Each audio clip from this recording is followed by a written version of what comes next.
Right, well, I'm joined on the line now by a gentleman that I bumped into at the bar, and don't say I'm always at the bar, at HOH AOR, and that is Mr. Nathan James. Welcome to the show, Nathan.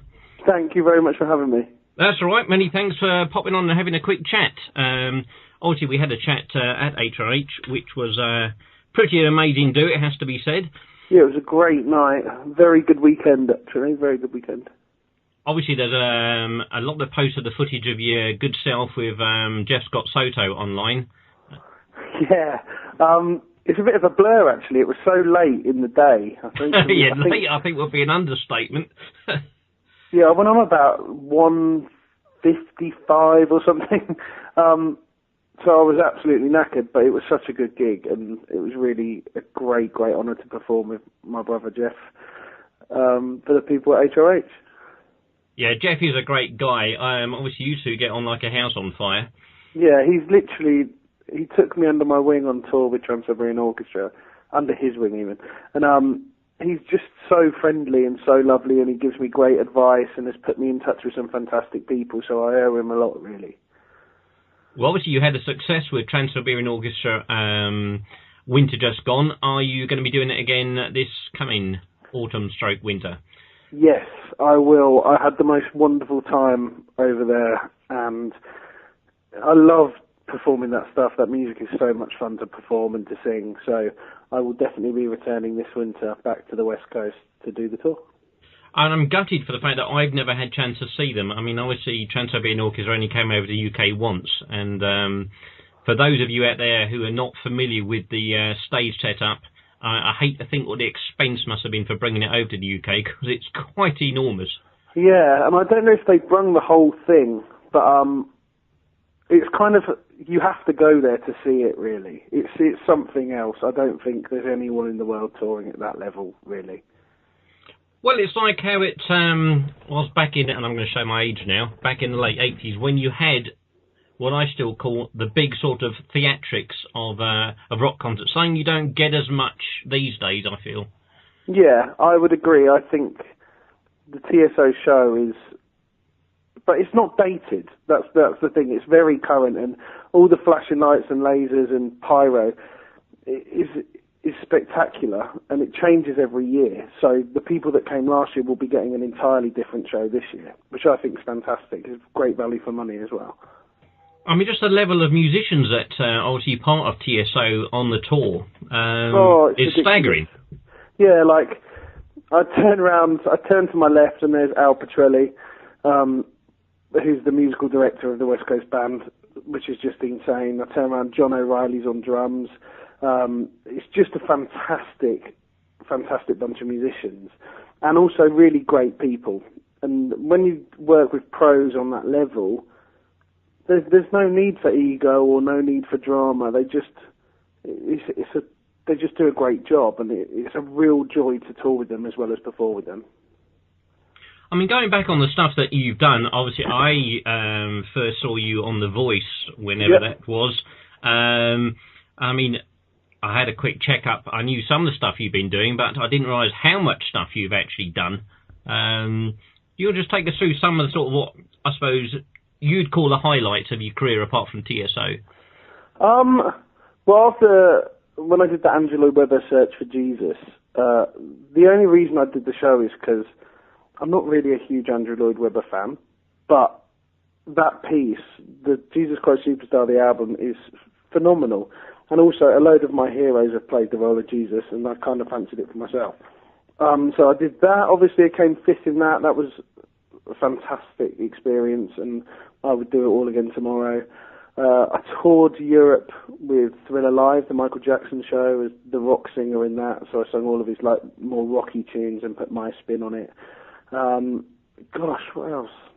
I've been all over. I sing with a couple of bands in Germany. I was going to say, how on earth have you managed to shoehorn it into such a sort of short space of time? I think my secret is I left school so early, which is not me encouraging everyone to leave school early. But I left school at like 16 and I started working straight away. And by the time I was 18, I'd been to America and I'd toured and I've come back, and then I started doing session stuff, and then I started getting these theatre gigs, and I've always been lucky enough to work, and it's always been my living as well, which is, people a lot of the time tend to give me a bit of stick because I've done the theatre shows and I've done this, that and the other. What I think they're forgetting is that you get paid really well for that stuff. Yeah. And it's like, and it's also a lot of fun and it's valuable experience. So while there's people out there my age who have great voices, I very highly doubt they've sung 8 shows a week for about 6 years. Do you know what I mean? I was going to say, I mean, that's can't what... buy. And I got paid. I think, do you know what I mean? Like, it is a job for me. It's very much a living, and I've been earning, it's the only thing I'm good at, so I've had to do that. Well, I mean, it's encouraging from the point of view, I mean, for those people who look at something like, say, The Voice and just dismiss it off hat and sort of say, oh, well, it's a shortcut. And then they see your sort of backstory, as it were, and see, well, actually, the amount of work you've done up until that point, it wasn't a shortcut. Oh, no, it's never a shortcut. But at the same time, it's not a last resort. It's just the way that the music industry is now. You have to, you can either, if you can't beat them, join them. Do you know what I mean? These shows are not going anywhere. They're going to only grow and grow and grow. And if I sit at home and be bitter and say, oh, I'm not going to do them shows, they're horrible, they're terrible, this, that and the other, I'm going to sit there at home while someone else is getting all the glory and someone else is doing great things and getting signed up by record labels and getting to work with these amazing people and make great music. Because that's what record companies look for. They look for a fan base, and they look for your past and look for what you've done. And I'm really lucky now that although I haven't won either of the TV shows I've gone up for, I've got some really great fans out of it. I've got some valuable performing experience on national television, which is a money can't buy thing. Do you know what I mean? Like, to be able to say that you've sung in front of 10 million people is great, I think. I mean, I'm going to stick my neck out, and I have said it in the past, that the drawback with, I feel, with the likes of The Voice, etc., it's almost, as soon as they sort of work out that you're in sort of brackets, a rock singer, some of these shows, that's it. It doesn't matter, you could be the greatest singer on earth. Oh, yeah. Instantly shut off. And that's what annoys me. But I genuinely believe it's just this country. I think, if you look at The Voice of Spain, for instance, the last 4 singers on that competition were rock singers.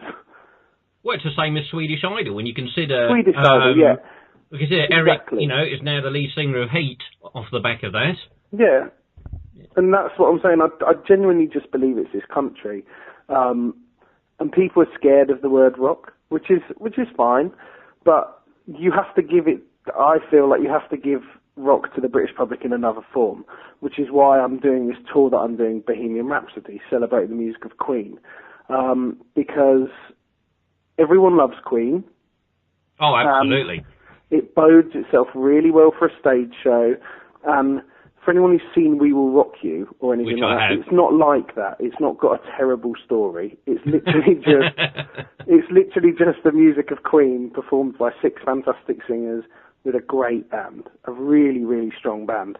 And, that's how you kind of have to give it to people in this country. That's about as much rock as the UK general British public can take, I find. Or maybe will admit to.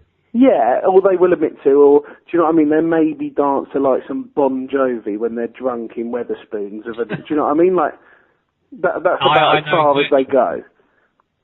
And so that's a real shame. Sorry, no. So, when are you taking this Queen concert out on tour? We go on tour May the 13th. And so it's not that far away then, it's only a couple of weeks. No, it's a couple of weeks away. We're in rehearsals at the minute in London, and it's all come together very nicely. The 6 singers sound absolutely fantastic together, so it's going to be a good tour. And we go all around the country, all the way up to Scotland, all the way down to Bristol. And then we finish July the 6th, which is just a nice amount of time for a tour, I think. Not enough time to pull each other's hair out. And what after that? Obviously, you then got a slot between the end of that and the beginning of TSO. What have you got planned to slot into there? Anything more music-wise? Yeah, that is exactly when I'm recording my album, which which is the most exciting thing this year for me, because I wanted to do it properly, and I wanted to put aside a nice amount of time for it. So I basically had the whole of summer just dedicated to that. I'll be doing maybe one London show in between, just for the fans to come along to and see what I'm up to, and I might drop some more of the new material there. But yeah, summer is about my album. And so what sort of format is that album going to be? Is that going to be rock, or is it going to be a mixture of stuff? Because obviously you've done a real mixture of stuff. You haven't just done rock music. It's all rock, and it's all original, and it's going to have some really tasty musicianship on it. Anyone you care to hint at, or is that still a trade secret? Al Petrelli said he'd play a couple of solos for me. Oh, how awful for you. Which is not going to be crap. Queen's current bass player Neil Fairclough, who's written quite a few of the tracks on the album, is going to play on the majority of the album. He's obviously not too shabby. I might have a couple of background vocals from a few of my mates, which I can't say too much about. But yeah, it's going to be a big rock album. There's going to be something on it for everyone. There's a stripped back kind of acoustic track. There's a really big proggy one. There's a big stringy ballad. Like everything on there is covered, and I'm getting really excited about recording it. I bet you are. I mean, it sounds, it sounds pretty good already without even obviously hearing anything. Obviously, just based on, I can sort of hazard a guess at probably some of the other people are going to be on the album. But yeah, that sounds pretty good. Obviously, we'll have to drag you back on the show when the album comes out. Absolutely, I'd love to come back. And also, I'll send you a track as soon as I've got one. No, that'd be superb. Yeah, obviously, I'll get that right on the show. Well, all I can say is that it was great just to have you on the show for a quick chat. I say, obviously, we had a chat at HRH, and I said to you then, I said, I'll have to get you on the show, and get you on the show. I've managed to. And I am here. So I really appreciate that. No problem, thank you. Thanks indeed, Nathan, and speak to you, obviously, when the album comes out. Yeah, definitely. Speak to you soon. Thanks very much. Cheers, bye. Bye now.